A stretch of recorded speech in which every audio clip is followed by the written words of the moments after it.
¿Alguna vez has viajado fuera de Lima, fuera de tu ciudad, a alguna otra ciudad, algún otro sitio, ya sea en el país o fuera del país, y has sufrido lo que le llaman un choque cultural? Puede ser que el lugar esté solamente a unas horas en bus o a unas horas en avión, pero te das cuenta que la forma de pensar es diferente, las costumbres, los horarios y muchas cosas son diferentes, ¿no? La comida, sobre todo, cómo puede variar de unas horas nomás, puede variar tanto, ¿no? La forma como se preparan los alimentos o las cosas que son especiales en en cada lugar. Yo creo que todos nosotros hemos tenido ese choque, si se puede decir de esta forma, cultural, ¿no? Y lo mismo sucede cuando el reino de Dios viene a la tierra, sufre un choque cultural. Recuerdan que Jesús nos dijo que oráramos, ¿no? Que venga tu reino. Pero como el reino de Dios es tan diferente a, vamos a decir, el reino de Perú o al reino latino o al reino de esta tierra, cuando el reino de Dios viene, hay un choque también, hay un choque con nosotros, hay un choque con nuestra cultura. Y te voy a dar un ejemplo para que entiendas un poco mejor. El gozo, vamos a hablar del gozo. El gozo es una parte importante del reino de Dios. La palabra dice que el reino de Dios no es comida ni bebida, sino dice justicia, paz y gozo en el Espíritu Santo. Eso está en Romanos 14, 17. Así que el gozo es una parte importante del reino de Dios, ¿no? El gozo de Dios es nuestra fortaleza. El reino de Dios dice justicia, paz y gozo. Pero hablando de que hay un choque cuando el reino de Dios viene a la tierra, por ejemplo, hablando del gozo, ¿qué pasa con el gozo del reino de Dios en aquellos países o aquellas culturas que de por sí son introvertidos o son muy, vamos a decir, callados, ¿no? Porque yo estaba buscando en internet y hay ranking, ¿no? A través de estudios y a través de los que viajan, de los países donde la gente es más introvertida o donde la gente es más recatada. Cómo ellos pueden poner en práctica o toman este versículo que dice, ¿no? Que debemos de estar siempre gozosos. De repente alguno de ustedes ha ido a alguno de estos países donde la gente es más seria, es más reservada, sonríen menos, no hacen tanta bulla, ¿no? Uno sube al bus o en el aeropuerto y todos están calladitos, los niños están calladitos. La gente no sonríe, pero no necesariamente porque sea maleducada, sino en algunas culturas la sonrisa, por ejemplo, es algo más privado, es algo más solamente que no se da así por todas partes, sino que se comparte con las personas que uno ya conoce, las personas especiales. Entonces, si tú vas ahí, ¿no? Y de acá, de Perú, y tú vas a una iglesia, tú dirías, uy, nadie tiene gozo, ¿no? ¿Por qué? Porque no veías a la gente manifestando alguna muestra que para ti es de gozo, ¿no?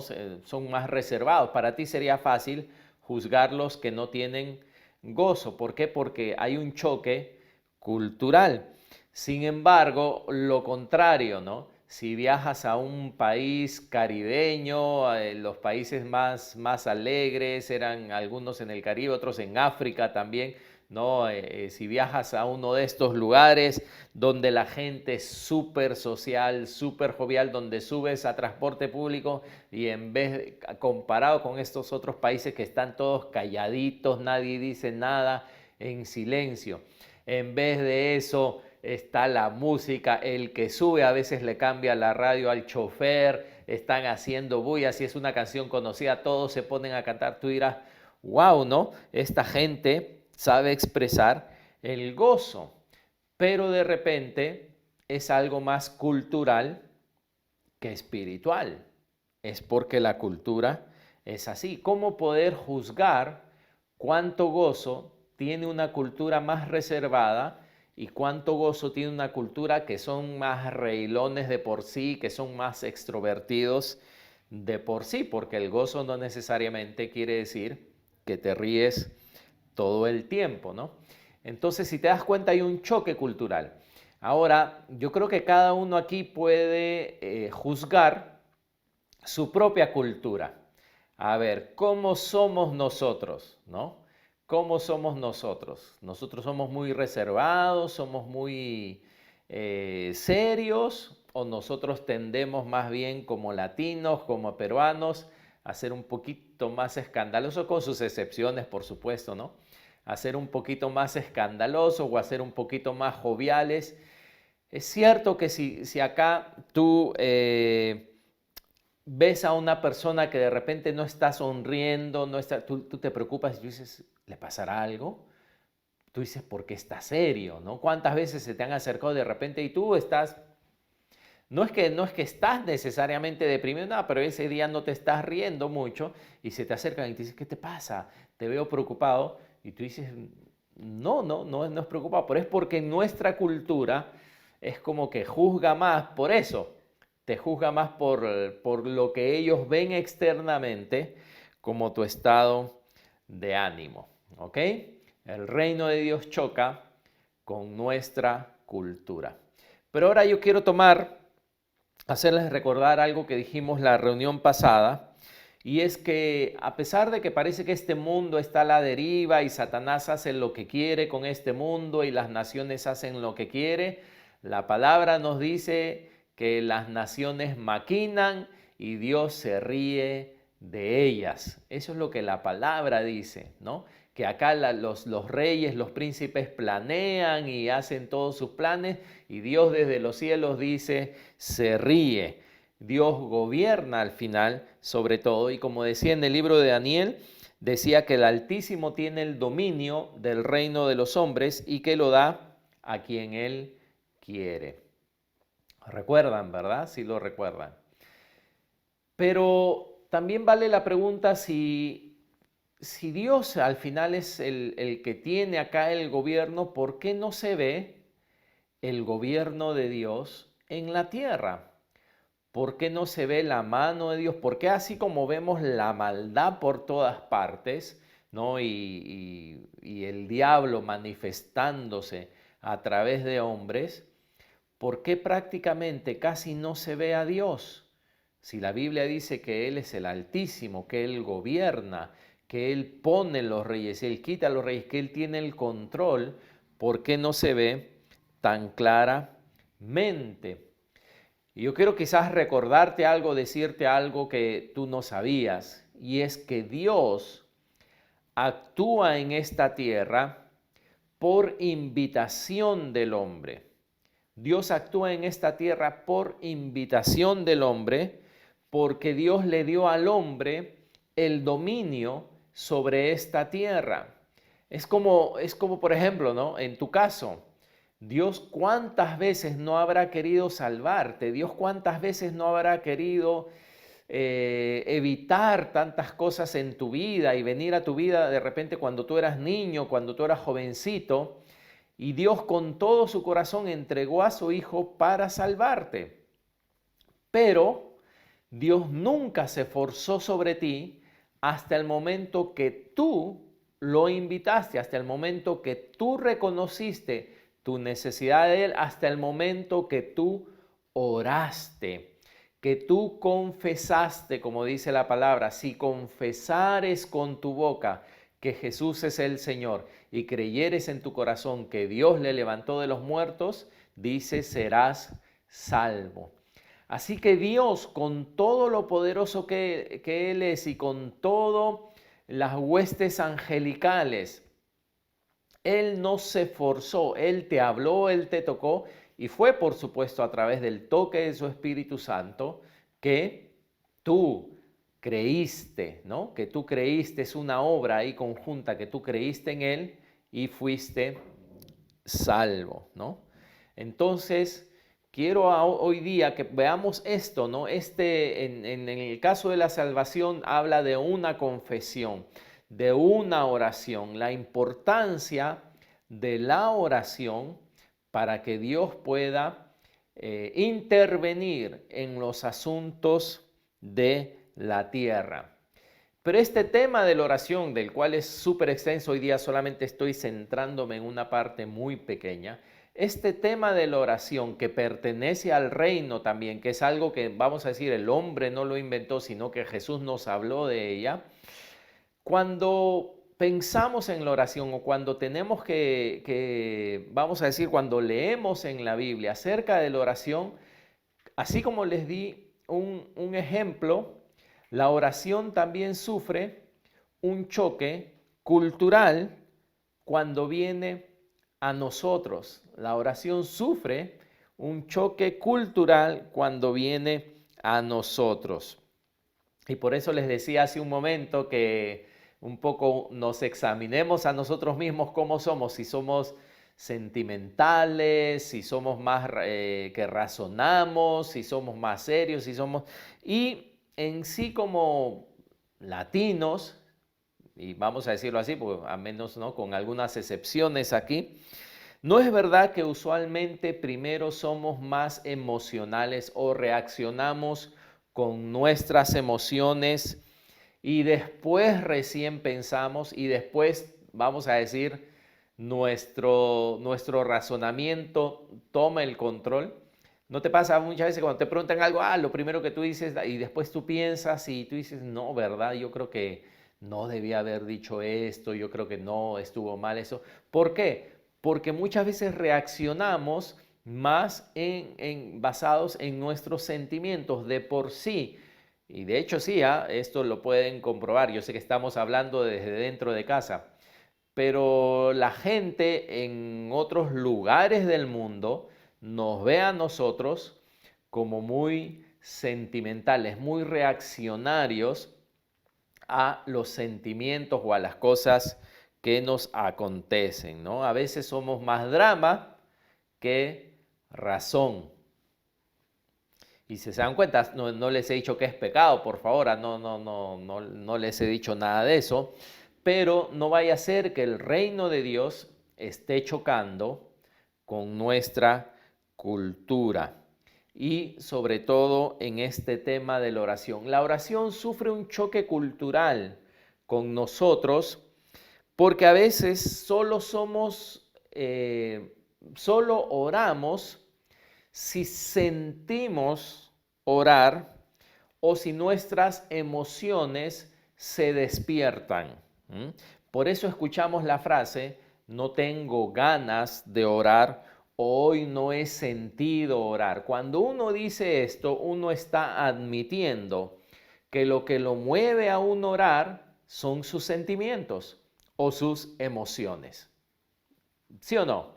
Si yo digo, sabes que no, hoy día no he sentido orar, por lo que yo te digo, te demuestro lo que hay en mi corazón. Y lo que hay en mi corazón es que lo que a mí me hace orar o lo que me guía a orar son mis sentimientos y mis emociones. Y si no siento entonces esa motivación, entonces no lo hago. Pero la oración será así entonces como, o sea, la oración que Jesús nos enseña o las cosas que Él nos enseña de la oración estarán basadas en nuestros sentimientos. Yo creo que no, y ahí es donde el reino de Dios sufre un choque con nuestra cultura sentimental. Y tú te das cuenta, si se enferma mi mascota, si se enferma mi periquito, no sé si se enferma, hermanos, no, cadenas de oración, oren por favor por esto, ¿no? Velamos, ponemos en Facebook, hay que oren por nosotros, no por esto, que estamos pasando una prueba, que tenemos una gran necesidad. Pero nuestra gran necesidad, nuestra gran prueba es porque nuestros sentimientos están envueltos y a veces en algo que realmente cuando lo revelamos, tú dices, ¿por eso estabas pidiendo oración? ¿Por qué? Porque mis oraciones muchas veces son muy sentimentales, son por cosas que simplemente mueven mis sentimientos, ¿no? Es como cuando cuando ponemos en fe, por favor, estoy en el hospital, oren por mí. Y eso causa un revuelo porque uno dirá, ¿no? Cuando uno, si pone eso y no ha tenido ni tiempo, ¿no? De poner por qué está en el hospital, tiene que ser algo grave, tiene que ser algo urgente. Ahí mismo los comentarios empiezan a fluir por todas partes, ¿verdad? Orando por ti, intercediendo, que todo salga bien, que el doctor te diga. Y muchas veces después, cuando te enteras, ¿cuál era el motivo de estar pidiendo oración? Era porque la noche anterior, ¿verdad? Me comí 3 carapulcras, 2 escabeches, un arroz con pato, helado y lo bajé con una chicha helada, ¿no? Con una chicha helada así media fermentada. O sea, al final cuando tú te das cuenta de que moviste cielo y tierra para que oren por ti, era por una razón que no te voy a decir que Jesús no pide que oremos por todas las cosas, pero que yo creo que hay cosas un poco más vitales, ¿no? Pero a veces nos gusta ese drama, ¿no? Si lo puedo decir de esta forma, nos gusta no sé, porque somos así, porque somos sentimentales, porque somos más sentimentales que otra cosa, ¿no? Y como decía, esa empachada no merecía realmente tanto drama. Entonces hay un choque muchas veces en este reino de Dios, en esta oración que Dios quiere que practiquemos con lo que al final es nuestra realidad, ¿no? Podemos llorar, lloramos por algo muy insignificante y a veces somos insensibles a cosas que realmente sí merecerían nuestra atención. Y hay varios tipos de oración, ¿no? Hay esa oración que se siente, ¿no? Esa oración que te hace llorar, esa oración que es parte de tu adoración y que te lleva al tercer cielo y te quebranta, todo. Hay varios tipos de oración, hay de gratitud, ¿no? Pero hoy quiero que veamos no tanto ese tipo de oración ni de devoción, sino es el tipo de oración que hace que Dios intervenga en esta tierra. Como decía, esta tierra le pertenece al Señor, Él es el Altísimo. Sin embargo, no vemos intervenir a Él. Y quiero que me acompañen en sus Biblias, por favor, a Ezequiel, capítulo 22. Ezequiel, capítulo 22. Vamos a leer versículos del 29 al 31. Y esto, el profeta está hablando de parte de Dios, ¿ok? El profeta recibe una revelación de cómo Dios ve las cosas, de lo que de cómo Dios siente, de cómo Dios piensa, de cómo Dios es. Y tiene que ver con justamente lo que estamos compartiendo. Y miren, porque el versículo 29, hermanos, parece el titular de lo que sucede hoy aquí. Parece que Ezequiel prendió el televisor en el versículo 29, puso canal de noticias y nos muestra lo que está sucediendo tal como sucede ahora. Miren, el pueblo de la tierra usaba de opresión. ¿Qué es opresión? Que los que tienen se aprovechan de los que no tienen. Los que tienen dinero, los que tienen poder, abusan de ese poder, abusan de su dinero sobre los que no lo tienen. Y una pregunta, ¿no es eso lo que vemos en el 80-90% de los trabajos? Que los jefes o los dueños no oprimen a sus trabajadores, no pagándoles todos sus derechos, haciéndolos trabajar horas extras, pidiendo que trabajen en casa cosas que no deberían hacer, haciéndolos responsables por cosas que ellos son culpables. No digo todos los trabajos, si tú tienes un trabajo donde tu jefe te ama, te quiere, dale gloria a Dios por eso y te trata muy bien. Pero en la mayoría de los trabajos no sucede así, tal como dice acá en Ezequiel. El pueblo de la tierra usaba de opresión y ¿qué dice? Y cometía robo. Y cometía robo. Lo mismo que vemos ahora, ¿no? ¿Cuánto robo hay? ¿Cuánto robo hay en las calles? ¿Cuánto robo hay en moto? ¿Cuánto robo hay en carro? ¿Cuánto hay gente que pasa ahí para tratar de robar? Y dice, al afligido y menesteroso hacía violencia, y al extranjero oprimía sin derecho. Tenemos muchos extranjeros acá, ¿verdad? Que han venido de su país buscando, no todos por supuesto, pero algunos sí buscando trabajar, buscando poder subsistir, sobrevivir, pero acá en Ezequiel dice al extranjero oprimía sin derecho. ¿Y qué hizo Dios? Y busqué entre ellos, entre nosotros, ¿no? Hombre que hiciese vallado. Acá está usando un lenguaje figurado, es un hombre que haga una cerca, un hombre que haga un muro, un vallado, ¿no? Para separar. Hombre que hiciese vallado, y dice, y que se pusiese en la brecha delante de mí a favor de la tierra para que yo no la destruyese. Dice que Dios veía cómo estaban las cosas y Dios tenía que juzgar las cosas, pero Dios dice, busqué, hermanos, Dios busca. Busqué, no busqué un ángel, no busqué a un superhombre, no busqué a un superprofeta, simplemente Dios dice, busqué un hombre. Y por supuesto, ¿no? Que esto yo creo que incluye no solo a los hermanos, sino también a las hermanas.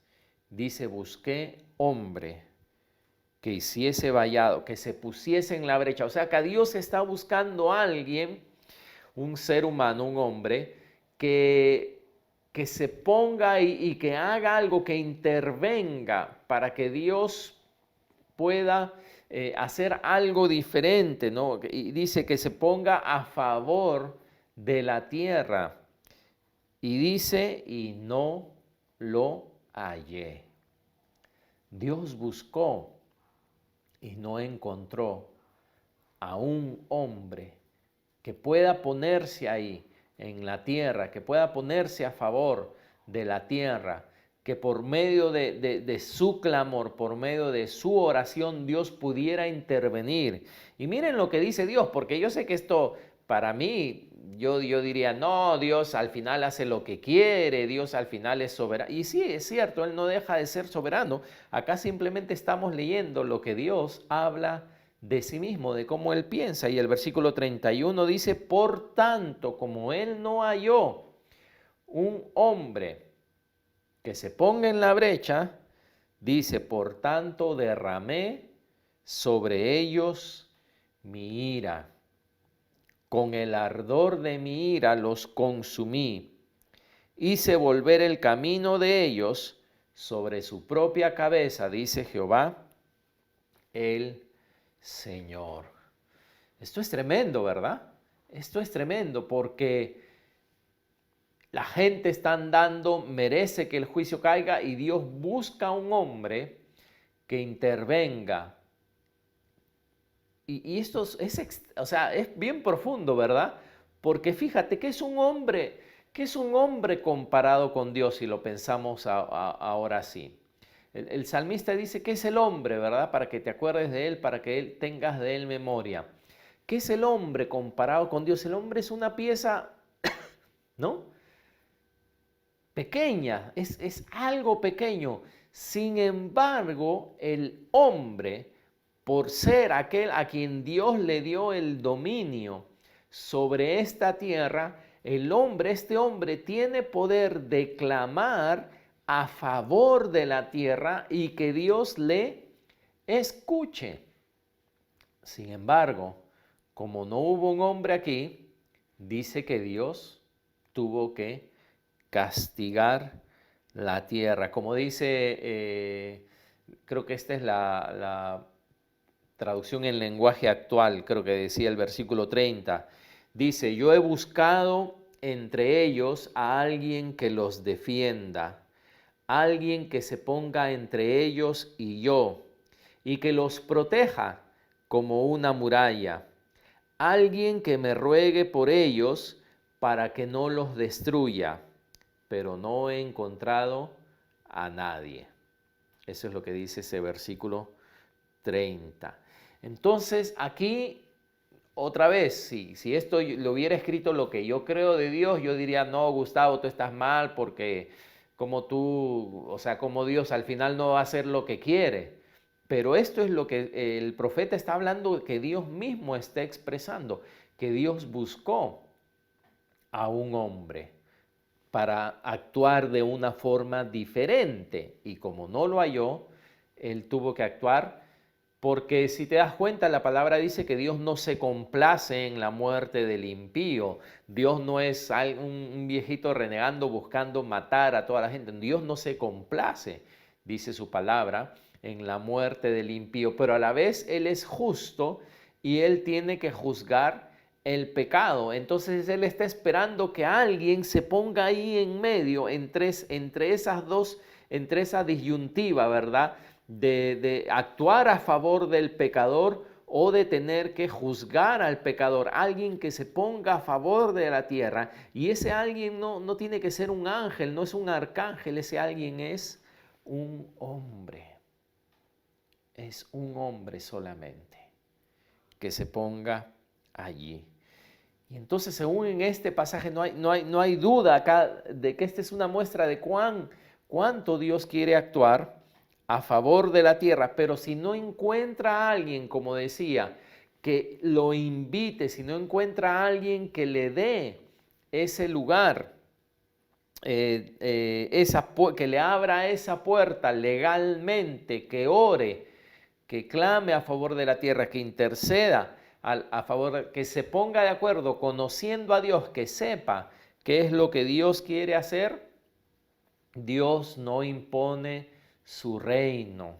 Dios no impone su reino hasta que alguien diga, venga tu reino, hágase tu voluntad, como en el cielo, así también en la tierra. Porque Dios diría que oremos, eso lo dijo, ¿verdad? En Mateo 6:10, porque Dios nos diría que alguien ore, venga tu reino. O sea, al final el reino tiene que venir y si así no lo pida, al final el reino viene. No, el reino tiene que venir, viene porque alguien lo invita, porque alguien le dice, venga, venga tu reino.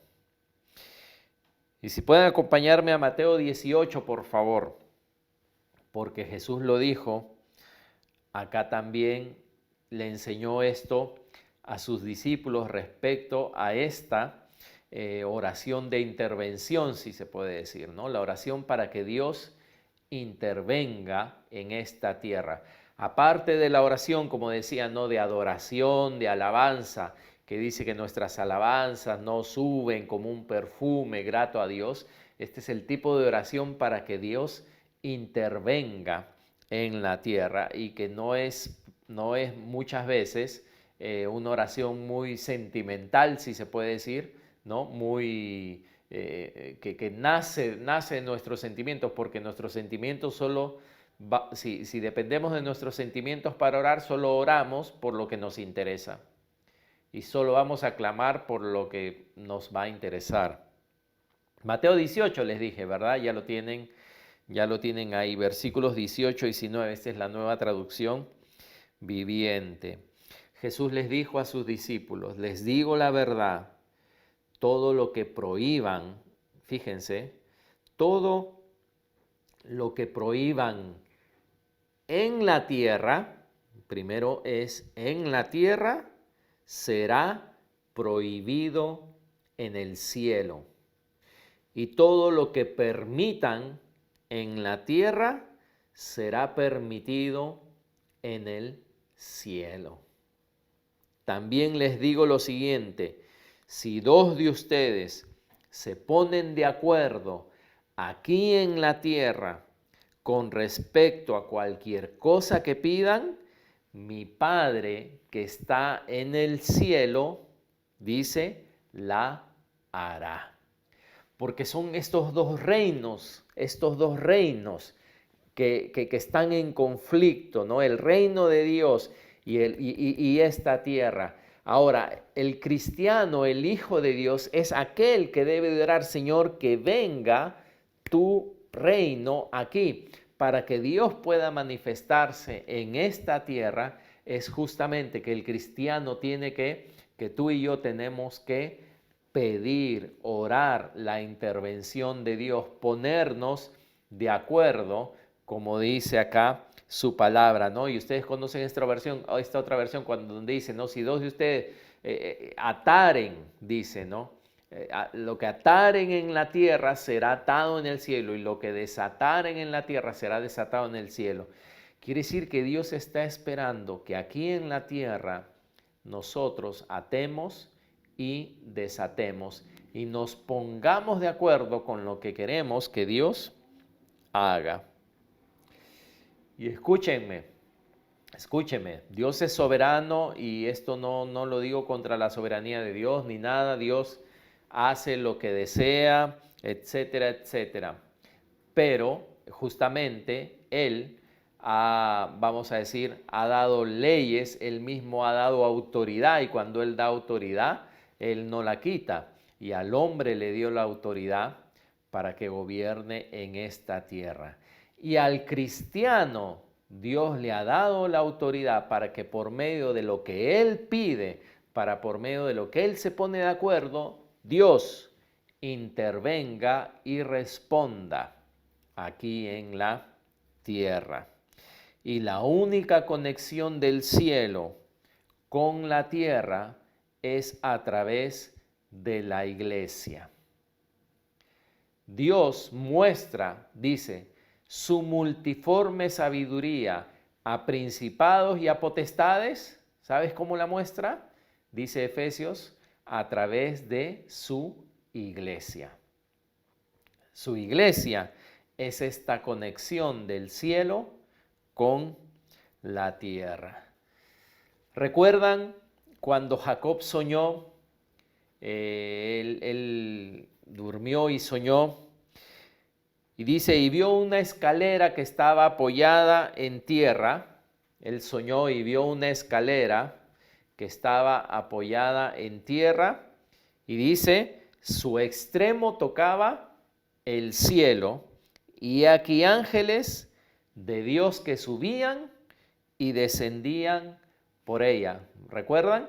Y Jacob llamó ese lugar Betel porque él dijo, esto es casa de Dios y puerta del cielo.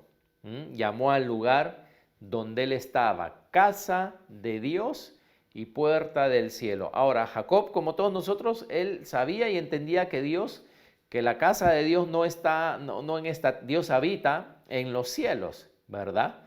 Dios habita en los cielos, pero él soñó con esta escalera que conectaba la tierra con el cielo. Y ese lugar, a causa de ser esa conexión, se convertía en la casa de Dios y también la puerta. ¿Para qué sirve una puerta? ¿Para qué sirve una puerta? Una puerta no está de adorno, ¿verdad? Tú no pones una puerta de adorno. Una puerta es para que puedas de un lugar trasladarte a otro, ¿cierto? De un lugar te trasladas a otro. Y él soñó con esta escalera. Y dice, ángeles subían y bajaban de ella, ¿no? Así que eso es lo que, para eso sirve una escalera, para conectarte un lugar alto con un lugar bajo. Y estos ángeles, por si acaso, los ángeles no se mueven, dice la palabra, los ángeles obedecen a Dios. Los ángeles están bajo mandato de Dios. Así que si él vio ángeles que subían y bajaban, era porque Dios había mandado a esos ángeles a que bajen a la tierra a hacer algo y otros ángeles ya habían terminado de hacer lo que habían hecho y estaban regresando ¿a dónde? Al cielo. Así que Dios estaba obrando en la tierra. Y en el Nuevo Testamento, la Biblia nos dice que Jesús le dijo a Natanael, ¿no? Cuando se le acercó a Natanael, él le dijo, de cierto os digo, escucha, de aquí en adelante, dijo Jesús, veréis el cielo abierto y a los ángeles de Dios que suben y descienden sobre el Hijo del Hombre. Esto le dijo Jesús a Natanael, refiriéndose igual a esa escalera como que la que vio Jacob. Él le dice a Natanael y usa este lenguaje. De ahora en adelante le dice, tú vas a ver el cielo abierto. Y hay dos opciones, o el cielo está abierto o el cielo está cerrado, ¿verdad? Entonces hay algo que tiene que abrirse, una puerta. Vas a ver el cielo abierto y otra vez le dice, vas a ver ángeles que suben y descienden, pero él dice, estos ángeles suben y descienden sobre mí, dice Jesús, o a través mío, dice Jesús. ¿Ah? Esto es tremendo, porque Jesús entonces es esta escalera o este medio a través del cual el cielo está abierto, pero a través del cual descienden ángeles enviados por Dios y suben. Eso es lo que él le dice a Natanael en Juan 1, Juan 2, Juan 1 creo que es, que cuando él vio a Natanael, él le hace esta declaración, le da esta revelación, ¿no? De que él, ángeles van a descender y subir sobre el Hijo del Hombre. Ok, entonces tú ves la vida de Jesús, ¿verdad? Que Él trae el cielo, el reino de Dios a la tierra. Y Él dice claramente entonces que Él es esa escalera. Pero luego Jesús muere y al tercer día resucita y como dijimos la vez pasada, Él se va al cielo. Y entonces ahora Dios, ¿cómo se mueve en la tierra? Entonces ahora Dios, ¿cómo actúa en la tierra? ¿Qué leímos hace un momento en Mateo 18? Que lo que ustedes aten en la tierra será atado en el cielo, lo que desaten o prohíban será en la tierra será también desatado en el cielo. Y dice, ¿no?, que si dos de ustedes se ponen de acuerdo sobre cualquier cosa que pidan, dice mi Padre que está en el cielo, lo hará. Quiere decir que la iglesia es este canal, es esta escalera, si podemos decirlo así, entre el cielo y la tierra, sobre la cual Dios actúa, porque nosotros somos ese medio, dice Dios. Ahora esa es la revelación que recibió Pablo, ¿no? A través de la iglesia está dando a conocer a este mundo, a los principados y potestades, no cuán grande es la iglesia, sino dice la multiforme sabiduría de Dios. Y respecto entonces al obrar de Dios en esta tierra, Dios está esperando que tú y yo nos pongamos en el vallado a favor de esta tierra. ¿Para qué? Para que Él pueda moverse en esta tierra. Él es soberano. Jesús dijo, cuando le dijeron, oye, ¿no escuchas esto que te están alabando? Jesús dijo, ¿sabes qué? Si estos callan, puedo levantar hijos de las piedras. ¿Ok? Así que nada de lo que digo limita el poder de Dios, porque Dios puede levantar hijos, dijo Él, hasta de las piedras. Pero lo que Él nos muestra a través de su palabra, cuál es su voluntad, es que la iglesia solamente es este canal sobre el cual Él actúa a través de la tierra. Y como Él dijo entonces en el libro de Ezequiel, ¿qué pasa cuando tú y yo callamos? ¿Qué pasa cuando tú y yo no hacemos vallado? Nos dedicamos a ver las noticias. ¡Wow! Cuánta opresión, cuánto robo, cuánta gente afligida, cuánta gente en violencia. Dios, ¿por qué parece que no se mueve, parece que no actúa? Sí, Él está esperando, hermano. Nos ha dado esta gran responsabilidad, porque ahora si lo piensas, es una gran responsabilidad, pero es un gran privilegio y esto también debería de animarnos a saber que Dios quiere actuar a favor de la tierra. Dios quiere actuar a tu favor, pero Él está esperando que nosotros clamemos, que nosotros oremos. Si nosotros clamamos, si nosotros perseveramos, si nosotros continuamos, Dios ¿qué va a hacer? Va a actuar, va a actuar. Tú tienes que creerlo y tienes que saber que Dios va a actuar a favor de la tierra. Amén.